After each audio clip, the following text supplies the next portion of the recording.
Okay guys, India vs England 4th test at Manchester's. இந்த ஸ்டேடியம்ல தான் நம்ம ஜெயிச்சதே இல்லை டெஸ்ட் இதுவரை. ஜெயிப்பாங்க நினைச்சோம், பட் உண்மையிலே ஒரு வெயிட்டான மேட்ச் டிரால முடிஞ்சிருக்கு. இங்கிலாந்து பசங்க வந்துட்டு கை கொடுக்கறதுக்கே யோசிச்சாங்கடே, இவனுங்களா கை கொடுக்கணுமாடா அந்த மாதிரி யோசிச்சுட்டு இருந்தானுங்க. சூப்பரான டெஸ்ட் இது வந்துட்டு ஒரு தேர்ட் டேல தெரிஞ்சு போச்சு. இது வந்துட்டு கன்ஃபார்மா ஒரு டிராக்கு தான் போகுது அப்படின்ற மாதிரி. ஒன்னே இங்கிலாந்து வின் பண்ணுவாங்க, இல்லாட்டா இந்தியா வந்துட்டு டிரா ஆக்கி விட்டுருவாங்க அப்படின்ற மாதிரி தான் இருந்துச்சு. கண்டிப்பா இங்கிலாந்துக்கு அரிச்சுக்கிட்டே இருக்கும் இந்நேரம், சை ஜெயிச்சிருக்கலாமே அப்படின்ற மாதிரி. பட் நம்ம பசங்க 4 பேர் சூப்பரா விளையாண்டுட்டானுங்கடா. இதெல்லாம் கன்ஃபார்ம் தோத்துருவோம்னு நினைச்சா நம்ம லார்ட்ஸ்ல நடந்ததை வச்சுட்டு, பட் பரவாயில்ல, நம்ம பசங்களை எக்ஸ்பீரியன்ஸ் ஏறி போச்சுன்னு நினைக்கிறேன்.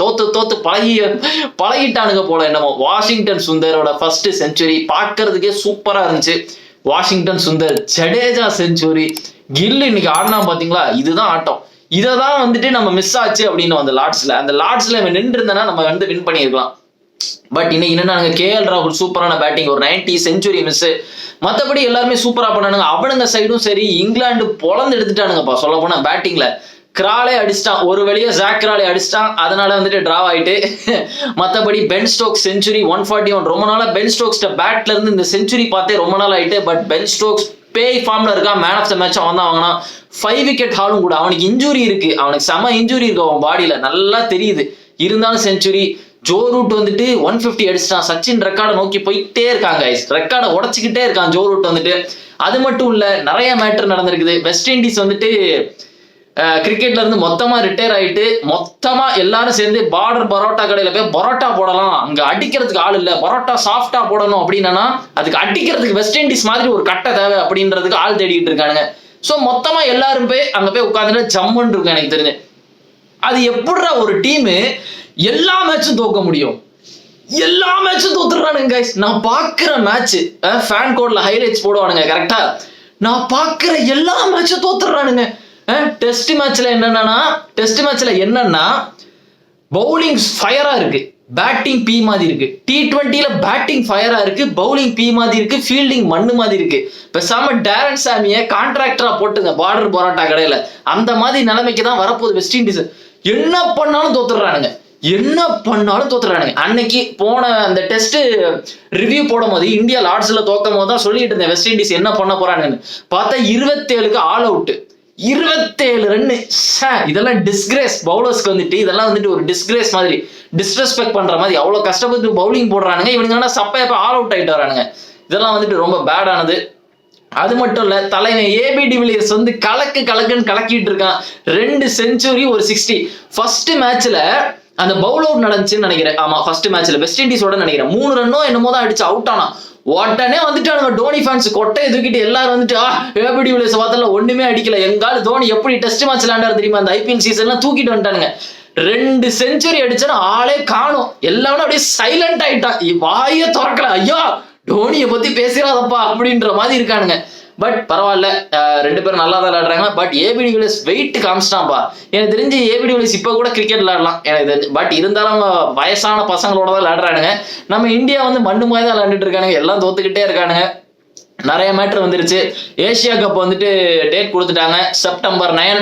பாகிஸ்தானோட மறுபடியும் வரப்போது. இந்த வாட்டி ஹைப் பயங்கரமா இருக்கும். இப்ப நடக்க போது பாத்தீங்களா, ஏசியா கப் பாகிஸ்தானுக்கு நமக்கும் செம்ம ஹைப்பா இருக்க போகுது அந்த இது. ஏன்னா இப்ப நமக்கும் அவங்களுக்கும் வார் நடந்தது, எல்லாமே பயங்கர கான்ட்ரவர்சியா இருக்க போகுது.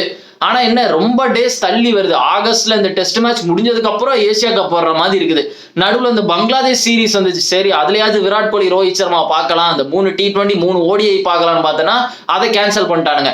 ஸ்ரீலங்கா ஒரு ஆஃபர் கொடுத்தாங்க, நாங்க வந்துட்டு எங்க ஊருக்கு வரீங்களா டூர் பண்றதுக்கு அப்படின்னு, அதையும் கேன்சல் பண்ணிட்டாங்க BCCI. நான் அது வச்சாலது நல்லா இருக்கும்னு பார்த்தேன். ஓகே, நம்ம சேனல்லையும் ஸ்ரீலங்கன் பிளேயர்ஸ் ஸ்ரீலங்கால இருந்து சில பேர்லாம் பாக்குறாங்க, நல்லா இருக்கும். போன வருஷம் வந்துட்டு ஸ்ரீலங்கா நம்மளை அடிச்சிட்டாங்க, ஓடியில் வந்துட்டு நம்மளை தோக்கடிச்சிட்டாங்க. ஒரு டிரா 2 வின் பண்ணி நம்மளை தோக்கடிச்சிட்டாங்க, ஒரு ரிவெஞ்ச் கொடுத்த மாதிரி இருக்கும். அப்பெல்லாம் பார்த்தேன், எதுவுமே நடக்கல. மொத்தத்துல எல்லாம் முடிஞ்சு. பட் பங்களாதேஷ் வந்துட்டு பாகிஸ்தானை வந்துட்டு தோக்கடிச்சிட்டானுங்க T20 சீரீஸ் ஜெயிச்சிட்டானுங்க. ஸ்ரீலங்காவையும் ஒரு சீரீஸ் ஜெயிச்சிட்டானுங்க T20 சீரீஸ்ல. நல்லா விளையாண்டுட்டு இருக்காங்க பங்களாதேஷ் சொல்ல போறோம்னா. பட் நம்ம டெஸ்ட் மேட்சுக்கு வரேன். டாஸ் வந்துட்டு பென் ஸ்டோக்ஸ் வந்து காயின்ல எதுவும் வச்சிருக்கானா என்னன்னு தெரியல. எப்பவுமே பென் ஸ்டோக்ஸ் இப்படிதான் போடுறான், அவன் ஃபேவர்லேயே டாஸ் விழுந்துருது, ஜெயிச்சிடறான். சுமன் கில் வழக்கம் போல தோத்துறான். ஜெயிச்சோன்னா நம்மள பேட்டிங் ஆட விட்டான். சாய் சுதர்ஷன் ஒரு வழியா ஒரு 50 அடிச்சான். பட் இருந்தாலும் அவன் செகண்ட் இன்னிங்ஸ்ல அந்த மட்டமான ஒரு ஷாட் ஆடி அவுட் ஆனா பாத்தீங்களா, வெரி ஹைட் அதெல்லாம் பார்க்கும்போது. பட் சாய் சுதர்ஷன், KL ராகுல், ஜெய்ஸ்வால் எல்லாருமே நல்ல ஒரு பேட்டிங் பண்ணானுங்க. ஷார்துல் தாகூர்னா 40 அடிச்சான்டா. கில்லு ஒரு டுபாகூர்த்தனமா அவுட் ஆனா. பட் ஸ்டார் யாரு ஃபர்ஸ்ட் இன்னிங்ஸ்ல அப்படின்னா பென் ஸ்டோக்ஸ் தான். அப்கோர்ஸ் இங்கிலாந்துக்கு வந்துட்டு வேற லெவல்ல பவுலிங் போட்டு 5 விக்கெட் ஹால் எடுத்தான். கவலையே படம் பவுலிங் போட்டா. என்ன ஒரு ஆச்சரியமான ஒரு விஷயம் என்ன நடந்துச்சு அப்படின்னா, பும்ரா வந்துட்டு தர்ம அடி வாங்கினதுதான் எனக்கு விசித்திரமா இருந்துச்சு பாக்குறதுக்கு. பும்ரா வந்துட்டு 100 ரன்லாம் என்னைக்கு கொடுத்துருக்கான். அன்ஷுல் கம்போஜ் வந்தான். கம்போஜ் வரான். கம்போஜுக்கு 130 தாண்டுமான்னு எனக்கு தெரியலப்பா. குர்னால் பாண்டியா கூட அவனோட ஃபாஸ்டா போடுவான். அந்த அளவு கம்போஜை போட்டு சாவடிச்சிட்டானுங்க. வேற யாரு, நம்ம ஆளு முகமது சிராஜ் எல்லாம் கிட்டத்தட்ட எவ்வளவு 140 கிட்ட கொடுத்துட்டாரு. ஐயா போயிட்டே இருக்காரு. ஜடேஜா 4 விக்கெட், குல்தீப் வச்சு ஜடேஜா 4 விக்கெட், வாஷிங்டன் 2 விக்கெட். எனக்கு என்ன கேட்டீங்கன்னா, நீங்க வந்துட்டு ஏன் குல்தீப் எடுத்துட்டு போக கூடாது அப்படின்னு தோணுது. உங்களுடைய ஸ்ட்ரென்த்தே வந்துட்டு ஸ்பின் தான். நீங்க ஏன் வந்துட்டு இங்கிலாந்து மாதிரி ட்ரை பண்ணிட்டே இருக்கீங்க அப்படின்னு தோணுது. பட் எனக்கு தெரிஞ்சு England won't go for India won't go for it அப்படிதான் எனக்கு தோணுது. ஃபாஸ்ட் பவுலர்ஸ் வச்சு தான் விளையாட போறாங்க, ஜெயிச்சாலும் தோத்தாலும் அப்படின்ற மாதிரி தோணுது. பட் கண்டிப்பா இந்தியா அடுத்த மேட்ச் ஓவர்ல நடக்குது, அதுதான் ஃபைனல். அதுல ஜெயிச்சு டிராவ் ஆக்கிடணும். சீரீஸ் வின் பண்ண முடியாதுன்னு தெரிஞ்சு போச்சு நமக்கு, இனிமேல் முடியாது. பட் பரவாயில்ல, யங்ஸ்டர் சூப்பரா விளையாண்டுருக்கானுங்க. இது வந்துட்டு கரெக்டா அந்த பார்டர் கவாஸ்கர் மாதிரியே வருது. கரெக்டா 2-1 அப்படின்ற மாதிரி வருது லாஸ்ட் ஃபைனல் டெஸ்ட்டுக்கு. தயவு செய்து அந்த மாதிரி ஆக்கி விட்டுறாதீங்க. பட் இந்த வாட்டி ஒரு டெஸ்ட் சீரீஸ்ல ஒரு நல்ல விஷயம் என்ன நடந்திருக்குன்னா, ரொம்ப நாள் கழிச்சு இந்தியா விளையாண்ட டெஸ்ட் சீரீஸ்ல எல்லா மேட்சும் 5 days போயிருக்கு. அதுதான் எனக்கு பார்க்க பிடிச்சிருக்கு. இந்த சீரீஸ் தான் எனக்கு ரொம்ப பிடிச்சிருக்கு. ஏன்னா கொஞ்ச நாளா வந்துட்டு நம்ம இந்தியா விளையாண்டது எல்லாமே ஒரு 2 நாள் 3 நாள் 4 நாள் இது T20 மேட்ச் மாதிரி முடிஞ்சிருது. இப்ப நடந்த அந்த 4 மேட்சுமே ப்ராப்பர் டெஸ்ட் கிரிக்கெட் மாதிரி லாஸ்ட் வர போகுது. இந்த 5th டே வர போகுது. அதனால பாக்குறதுக்கே நல்லா இருக்கு. மற்றபடி சச்சின் வந்துட்டு ஜோ ரூட் வந்துட்டு சச்சினோட ரெக்கார்டை சேஸ் பண்ணிட்டு இருக்காங்க. அதுக்குள்ள இப்ப இருக்கிற அந்த ஜென்சி கிட்ஸுக்கு எல்லாம் வந்துட்டு சச்சின் மேல என்ன வன்மோன்னு தெரியல. சச்சினோட ரெக்கார்டை பிரேக் பண்ணிட்டா ஜோ ரூட் தான் த காட் அப்படின்றானுங்க. பொட்ட பயல்களா. நானும் ஒரு வீடியோ டீசெண்டா பேசணும்னு பார்த்துட்டு இருக்கேன். டே, சச்சின் வேற ஜோ ரூட் வேறடா, கம்பேர் பண்ணாதீங்கடா. ஜோ ரூட்டுக்கு சில பல ஃபிளாஸ்லாம் இருக்குது. ஜோ ரூட் வந்து இந்த லாக்டவுனுக்கு அப்புறம் தான் வந்துட்டு இப்படி காட்டுத்தனமா அடிச்சிட்டு இருக்காங்க. ஏன்னா அந்த டியூக் பாலை மாத்திட்டாங்க. அது மட்டும் இல்ல, பிச்சை பிளாட் ஆகிட்டானுங்க. அந்த பேஸ் பாலுக்காக பிச்சை பிளாட் ஆகிட்டானுங்க. எல்லாமே இங்கிலாந்து ஃபேவர்ல இருந்ததுனால அவன் ஹோம் கண்ட்ரில வச்சு நல்லா அட்டி வெளுத்து எடுத்து ரெக்கார்டை ஏத்திட்டான் ஜோ ரூட். ரெஸ்பெக்ட் தான். இத்தனை செஞ்சுரி போட்டதுக்கு ரெஸ்பெக்ட் கொடுத்துதான் ஆகணும். அதுக்காக சச்சினோட 50 செஞ்சுரி ரெக்கார்டை பீட் பண்ணா அவன் வந்துட்டு சச்சினுக்கு மேல அப்படின்னு சொல்றதெல்லாம் வேற. சச்சின் த காட் ஆஃப் கிரிக்கெட். சச்சின் பண்ண இம்பாக்ட் அந்த இதெல்லாம் யாரும் உடைக்க முடியாது. ஜஸ்ட் பிகாஸ் ஒருத்தரோட ரெக்கார்டை உடைச்சதுனால இவங்க தான் பெரிய அப்படின்னு சொல்ல முடியாது. விராட் கோலி சச்சின் ரெக்கார்டை அடிச்சது ஏன் அவ்வளவு ஓடிஐல வந்துட்டு விராட் கோலி சச்சினோடைய அந்த 50 செஞ்சுரி ரெக்கார்டை முடிச்சா இல்லையா? அந்த ரெக்கார்டை முடிக்கும் போது ஏன் பெருசாதுன்னா, ஏன்னா விராட் கோலி ஒரு எப்பிக்கான ஒரு பிளேயரா இருந்தான். அதனால அது பார்க்க அது நல்லா இருந்துச்சு. அதுக்காண்டி வந்துட்டு உடனே ஜோ ரூட்டை வந்துட்டு சச்சினோட கம்பேர் பண்ணிட்டு அதாவது சில இந்த கொல்டி பயலுங்கன்னா இருப்பானுங்க, வெறி பிடிச்சவனுங்கன்னா அலைஞ்சிக்கிட்டு இருக்கானுங்க. எப்படியாவது இந்த சச்சினை மட்டம் தட்ட மாட்டோமா, எப்படியாவது இந்த விராட் கோலி மட்டம் தட்ட மாட்டோமான்னு அலைஞ்சிக்கிட்டே இருக்கானுங்க. மற்றபடி இன்னொரு ஒரு சாட்டிஸ்ஃபைங்கான விஷயம்லாம் பார்த்துட்டு இருந்தேன். அம்பத்தி ராயுடு தர்ம டக் அவுட் ஆனா 2 வாட்டி. பார்க்கறதுக்கே ரொம்ப ஹாப்பியா இருந்துச்சு எனக்கு. அதாவது கமெண்டேட்டர்லயும் குப்பை, இப்போதைக்கு பேட்டிங்லயும் குப்பை மாதிரி அம்பத்தி ராயுடு விளையாண்டுட்டு இருக்காரு. பேசின பேச்சுக்கு எல்லாம் அங்க RCB பவுலர்ஸ் தான் வந்து விக்கெட் எடுக்கிற மாதிரி தோணுது எனக்கு. அந்த அளவு அம்பத்தி ராயுடு 2 கிளீன் போல்ட் பார்க்கறதுக்கே ரொம்ப இனிமையா இருந்துச்சு. அப்படியே அவுட் ஆகடா. கூட வேணா இந்த லெஜெண்ட் பத்ரிநாத், சாரிப்பா லெஜெண்டை மட்டும் தான் சேர்ப்பாங்களோ, நம்மளால சேர்க்க மாட்டாங்க. பட் பரவாயில்ல, பசங்க வந்து நல்லா விளையாண்டுட்டு இருக்கானுங்க. எல்லா கிரிக்கெட் மேட்சும் நல்லா இருக்குது. ட்ரை சீரிஸ் பாத்தீங்களான்னு தெரியல. ட்ரை சீரிஸ் வந்துட்டு மேட் ஹென்ரி அண்டர் ரேட்டட். இதுல வந்து நான் முன்னாடி இருந்தே சொல்லிட்டு இருக்கேன் மேட் ஹென்ரி அண்டர் ரேட்டட் அப்படின்னு. சவுத் ஆப்பிரிக்கா ஜெயிச்சிருக்கலாம். பட் அவனுங்க பிடிச்ச கேட்சும் சரி, மேட் ஹென்ரி பவுலிங்கும் சரி, அந்த ட்ரை சீரீஸை வின் பண்ண வச்சிருச்சு. அந்த அளவு சூப்பரா இருந்துச்சு. எத்தனை பேர் பாத்தீங்கன்னு தெரியல. பாக்காட்டி தயவு செய்து ட்ரை சீரிஸ் ஃபைனலை போய் பாருங்க. சூப்பர் மேட்சா இருக்கும். நல்ல மேட்ச் கைஸ், ஒர்த்தான match. South Africa versus New Zealand. எப்பவுமே இந்த நியூசிலாந்து வந்துட்டு சவுத் ஆப்பிரிக்காவுக்கு ஒரு பீட மாதிரியே இருக்கானுங்க. எல்லாருக்கும் ஒரு பீட மாதிரி இந்த நியூசிலாந்து இருந்துட்டு போயிடறானுங்க. கருப்பு சட்டையை போட்டு வந்து எல்லாரும் உயிரி எடுத்துட்டு போயிடுறானுங்க. அந்த அளவு இருந்துச்சு அந்த ட்ரை சீரிஸ். இந்த ஒரு பெரிய பிரேக் இருந்துச்சு தெரியுமா, இதுக்குள்ள நிறைய விஷயம் நடந்துச்சு. இதுக்கப்புறம் ஒரு பெரிய மேட்டர் என்னன்னா, ஓவர்ல வந்துட்டு பும்ரா விளையாடுவானா அப்படின்றதான் ஒரு பெரிய கேள்விக்குறி. இந்த வாட்டி இந்த மேட்ச்ல பும்ரா பெர்ஃபார்ம் பண்ணல, அதான் உண்மை. கண்டிப்பா பும்ரா நெக்ஸ்ட் மேட்ச் பெர்ஃபார்ம் பண்ணணும். சுனில் கவாஸ்கர் வந்துட்டு ஒரு ஸ்டேட்மெண்ட் வெளியே விட்டாரு, நீங்க வந்துட்டு ஹாலிடேக்கு வரலப்பா, நீங்க கிரிக்கெட் மேட்சுக்கு விளையாட வந்திருக்கீங்க அப்படின்னு. நிறைய பேர் சொல்றாங்க ப்ரோ என்ன பெரிய இவருமாய் பேசுறாரு, பும்ரா எவ்வளவு பெரிய கோட்டு தெரியும்ல அப்படின்னு. அவர் சொன்னதுல என்ன தப்பு? சொன்னதுல என்ன தப்புன்ற? இப்ப இந்தியா வந்துட்டு கண்டிப்பா வின் பண்ணாதான் டிரா ஆகும் அப்படின்ற மாதிரி ஒரு ஸ்டேஜ்ல இருக்கும் போது பும்ராவோட ஹெல்ப் தேவை நமக்கு. பும்ரா நம்பர் 1 பவுலர், அதனால பும்ராவோட ஹெல்ப் நமக்கு கண்டிப்பா தேவை. அதனால அவர் சொல்றது தப்பே இல்லையே. கண்டிப்பா பும்ரா விளையாடணும் 5th டெஸ்ட். என்ன பண்ண முடியும்? இப்ப பும்ரா போயிட்டான்னு வச்சுக்கோங்களேன், நம்ம தோத்தோம்னா சமகாண்டாயிருவேன். நல்லா பும்ரா அதுக்காண்டி வந்துட்டு இந்த மேட்ச் 100 ரன் கொடுத்துட்டான் அப்படின்றதுக்காண்டி நம்ம வந்துட்டு எல்லா மேட்சும் 100 ரன் கொடுப்பான் அப்படின்னு சொல்ல முடியாது. பும்ரா பத்தி எல்லாருக்குமே தெரியும். பும்ரா இந்த மேட்ச் நல்லா போடல, அடுத்த மேட்ச் வந்து சூப்பரா போடுவோம், அதான் பும்ரா. பட் நிறைய சேஞ்சஸ் கொண்டு வரணும். நம்ம பவுலிங்கும் சரி, அந்த இங்கிலாந்து பவுலிங்கும் சரி. எனக்கு இந்தியா வந்துட்டு தோத்த 2 மேட்சுமே நம்மளுடைய கேர்லெஸ் மிஸ்டேக் தான். நம்ம முட்டாத்தனமா பண்ணதுனாலதான் நம்ம தோத்தோம். போன அந்த லார்ட்ஸ்ல எப்படி தோத்தோம்னா, இந்த சுமன் கில்லி, இந்த கருண் நாயர் எல்லாம் தேவையில்லாம அந்த விக்கெட் விட்டதான், இந்த 4th டே எண்ட்ல விக்கெட் விட்டதான் பெரிய காஸ்ட்லி ஆயிட்டு. அதுதான் நெக்ஸ்ட் டே பிரஷரை போட்டுருச்சு. இங்கிலாந்து கான்பிடன்ட் ஆயிட்டாங்க அதுல தோத்தோம். ஃபர்ஸ்ட் மேட்ச்ல எப்படி தோத்தோம்னா, அந்த 5 செஞ்சுரி போட்ட தோத்தம் தெரியுமா? அதெல்லாம் எப்படி தோத்தோம்னா, கேட்ச் விட்டோம், சப்ப கேட்ச் எல்லாம் விட்டுட்டு இருந்தா எஸ்எஸ்வி ஜெய்ஸ்வால் 4 கேட்ச விட்டோம். அந்த மாதிரிலாம் விட்டா தோத்ததுக்கு காரணம், அதாவது சொல்ல போனோம்னா எல்லா மேட்சும் நம்ம நல்லா ஆடுறோம், சில பல அந்த அந்த எப்படி சொல்ற அந்த எக்ஸ்பீரியன்ஸ் பத்தாம சில பல அந்த மிஸ்டேக்ஸ் பண்றதுனாலதான் நம்ம வந்துட்டு தோக்குற மாதிரி எனக்கு தோணுச்சு. பட் இந்த மேட்ச் வந்துட்டு உண்மையிலே இங்கிலாந்துக்கு தான் வந்துட்டு செம அடியா இருக்கும். இங்கிலாண்டோட மென்டாலிட்டியை இந்தியன்ஸ் உடச்சிட்டானுங்க சொல்ல போனா, அந்த அளவு பண்ணிட்டானுங்க. அவனுக்கு இங்கிலாண்ட்ஸ் எல்லாம் எப்படி வந்திருப்பானுங்க அப்படின்னா, கன்ஃபார்ம் ஜெயிச்சிடலாம், நம்ம லார்ட்ஸ்ல அடிச்சிடலாம் அப்படின்னு நினைச்சு வந்திருப்பானுங்க. பட் நம்ம பசங்க நின்றுட்டாங்க. வாஷிங்டன் சுந்தர் இருந்ததுதான் எனக்கு ரொம்ப இம்ப்ரெசிவா இருந்தது. ஜடேஜா செம ஃபார்ம்ல இருக்கான்.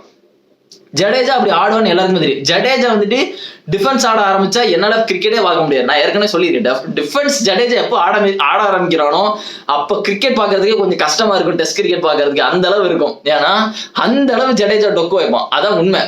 பட் வாஷிங்டன் சுந்தர்லாம் அவுட் ஆகிடுவானுங்க அப்படின்னு நினைச்சேன். வாஷிங்டன் சுந்தரை போன மேட்ச்லாம் பயங்கரமா ஸ்லெட்ச் பண்ணானுங்க. அந்த பிரண்டன் மக்களம்லாம் சொல்லி எடுத்தேன். ஏன்னா வாஷிங்டன் சுந்தர் வந்துட்டு என்ன சொன்னா, அடுத்த நாள் லஞ்ச் அப்பவே நாங்க முடிச்சிருவோம் அப்படின்னு சொல்லிட்டு இருந்தாங்க. அதனால மெனக்கெட்டு வாஷிங்டன் சுந்தர் வரும்போதே நோண்டிட்டு இருந்தாங்க உட்காந்துட்டு.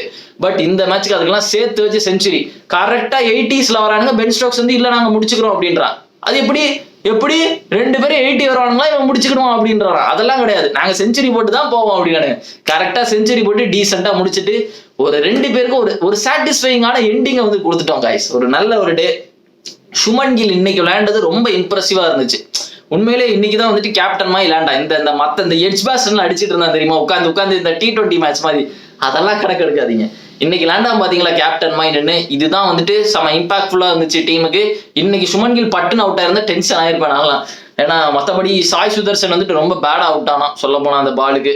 அந்த அவுட் ஆன பால் பார்த்தீங்கன்னா கௌதம் கம்பீர் இதே மாதிரி ஒரு வாட்டி இங்கிலாண்டோட ஆடும் போது அவுட் ஆவார் இங்கிலாந்து வச்சு, அதே மாதிரி இருந்துச்சு பாக்குறதுக்கு. ஜடேஜா டக் அவுட் ஆக வேண்டியது, ஜோரூட் அந்த கேட்சை வந்துட்டு விட்டதுனால ஏதோ தப்பிச்சாச்சு, பரவாயில்ல, டிராவ் ஆயிருச்சு. பட் மான்செஸ்டர்ல ஒரு வின்னு மிஸ் ஆயிருச்சு. மான்செஸ்டர்ல நம்ம ஜெயிச்சதே இல்லை, ஓல்ட் ட்ராஃபோர்ட்ல ஜெயிச்சதே இல்லை நம்ம. பட் நெக்ஸ்ட் பரவாயில்ல, ஓவர்ல விளையாட போறோம். எனக்கு தெரிஞ்சு இந்தியா வந்து டிராவ் ஆக்கிடுவாங்கன்னு நினைக்கிறேன் காய்ஸ். கடைசியா எப்போ இந்தியா வந்துட்டு இங்கிலாந்து வச்சு இங்கிலாந்து அடிச்சானுங்க அப்படின்னா 2007 வச்சுதான் அடிச்சானுங்க. 2007 தானே? எஸ், 2007 அடிச்சானுங்க. விராட் கோலியும் அடிச்சான். ஆனா அந்த ஒரு மேட்சை தள்ளி வச்ச நான் எப்படி விராட் கோலி அடிச்சா அதை இவனுங்க ஒரு மேட்சை ஒரு வருஷம் கழிச்சு தள்ளி வைப்பானுங்களாம், அதை ஒரு சீரியஸ்ன்னு கொண்டு வருவானுங்களாம். என்னடா பித்தலாட்டமா இருக்கு. இல்லாட்டா நம்ம தான் இந்த சீரீஸை ஜெயிக்க வேண்டியது. இவனுங்க இங்கிலாந்து இருக்கானுங்க பாத்தீங்களா, இப்படிதான் ஏதாவது முட்டாத்தனமா ஏதாவது பண்ணுவானுங்க. பார்த்தோன்னா ஃபார்ம் அவுட் ஆகி எல்லாம் 200 வருஷம் கழிச்சு T20 மேட்ச் விளையாண்டுட்டு இருக்கானுங்க, டெஸ்ட் மேட்ச்ல வச்சு. அந்த மாதிரி ஆயிடுச்சு. பட் இந்த வாட்டி ஓவர்ல நடக்க போது எனக்கு ஏதோ இந்தியா பிடிச்சிருவானுங்கன்னு தோணுது. கண்டிப்பா நம்ம பசங்க விட மாட்டானுங்க. மென்டாலிட்டி வந்துட்டு நம்ம தான் கொஞ்சம் இங்கிலாந்து வந்துட்டு ஈஸியா போவானுங்க அப்படின்னு தோணுது. லாஸ்ட் மேட்ச்ல மெயினான ரீசன் வந்துட்டு கேப்டன் பென் ஸ்டோக்ஸ்க்கு சராமாரியான இன்ஜுரிஸ் பாடியில இருக்குது. அவனுக்கு அந்த அளவு அவனுக்கு இன்ஜுரி இருக்குது. எப்படி வந்துட்டு ஃபங்க்ஷன் பண்ணுவான்னு தெரியல. அவ்வளோ பெரிய பிரேக்லாம் இல்லை. இப்ப டெஸ்ட் மேட்ச் முடிஞ்சா இன்னொரு 3 நாள்ல ஆரம்பிக்க போகுது, ரொம்ப க்ளோஸா இருக்குது. அதனால வந்துட்டு இங்கிலாந்து வந்துட்டு கொஞ்சம் யோசிச்சுக்கிட்டே இருப்பானுங்க. இங்கிலாந்து வந்து மேக்ஸிமம் டிராக்கு போவானுங்க, இல்ல அதான் அந்த மாதிரி மைண்ட் செட்ல தான் போவானுங்க. பட் இந்தியா வந்துட்டு ஃபுல் ஃபோர்ஸா ஜெயிக்கணும் அப்படின்ற மாதிரி தான் வரணும். இந்தியா தோத்தரக்கூடாது. தோத்தனா அதே மாதிரி பார்டர் கவாஸ்கர் மாதிரி ஆயிரும், 3-1 அப்படின்ற மாதிரி தோத்துருவானுங்க. அது ரொம்ப அசிங்கமா இருக்கும். அப்படியே இந்தியா தோத்தாலும் டீசெண்டா தோத்த மாதிரி தான் இருக்கும். பார்டர் கவாஸ்கர்ல வந்து ரொம்ப அசிங்கப்பட்டு சீர்வாரிப்பட்டுலாம் தோத்துட்டு இருந்தான். ரோஹித் சர்மா வெளியே போட்டு, கேப்டன் ரோஹித் சர்மா வெளியே போட்டு, கண்டிப்பா அவன் ஃபார்ம் அவுட் ஆயிட்டான், அவனை வெளியே போடுங்க சார் அப்படின்ற மாதிரி ஆகி விராட் கோலி ஒரே பாலுக்கு அவுட் ஆகி அவுட் ஆகி போலாண்டு வச்சு விளையாண்டு எடுத்துட்டு இருந்தது. அந்த மாதிரி தருணம் எல்லாம் பார்த்துட்டு இருந்தோம். அந்த மாதிரிலாம் இந்த வாட்டி நடக்கல. நல்லா விளையாண்டுருக்கான யங்ஸ்டர்ஸ் எல்லாமே. என்ன அந்த நம்பர் 3 ஸ்பாட், அந்த புஜாரா ஸ்பாட் வந்துட்டு எவனுக்குமே ஃபிக்ஸ் ஆக மாட்டேங்க. அப்பவே இருந்து எப்போ புஜாரா கால் எடுத்து வெளியே வச்சாரோ டெஸ்ட்டை விட்டு நான் ரிட்டையர் ஆறேன் ஆக்கி விட்டுட்டீங்க, ஆக்கி விட்டுட்டானுங்க. எப்போ புஜாரா போனானோ அப்ப இருந்து அந்த இடத்துல வந்துட்டு ஒரு எப்படி சொல்றது, ஒரு சாட்டிஸ்ஃபைங்கான ஒரு பிளேயர்ஸ் வந்துட்டு வரவே இல்லை. சுமன் கில் வந்துட்டு இருந்தான், அவனுக்கும் எதுவும் நடக்கல. அவன் ஃபர்ஸ்ட் தேர்ட்ல ஆடும் போது அவனுக்கு எதுவும் நடக்கல. கருண் நாயர் வரான், சாய் சுதர்சன் வரான், எதுவுமே ஃபிக்ஸ் ஆக மாட்டேங்குது. ஸோ ஒரு பிளேயரை பத்தி நான் பேச மறந்துட்டேன் பாத்தீங்களா, இவ்வளவு நேரம் பேசி. ரிஷப் பண்டை பத்தி நான் பேச மறந்துட்டேன். எல்லாத்த பத்தியும் பேசி அவனை பத்தி பேச மறந்துட்டேன். சாவேஜா விளாண்டான். பட் அவனுடைய வழக்கம் போல அவனுடைய காக்கியான ஷாட் அடிச்சுதான் அவன் வந்து ஃப்ராக்சரும். ஆனா எனக்கு தெரிஞ்சு 5th டெஸ்ட் மேட்ச்ல அவன் வர்றதுக்கு ரொம்ப டவுட்ஃபுல்லா இருக்கும்.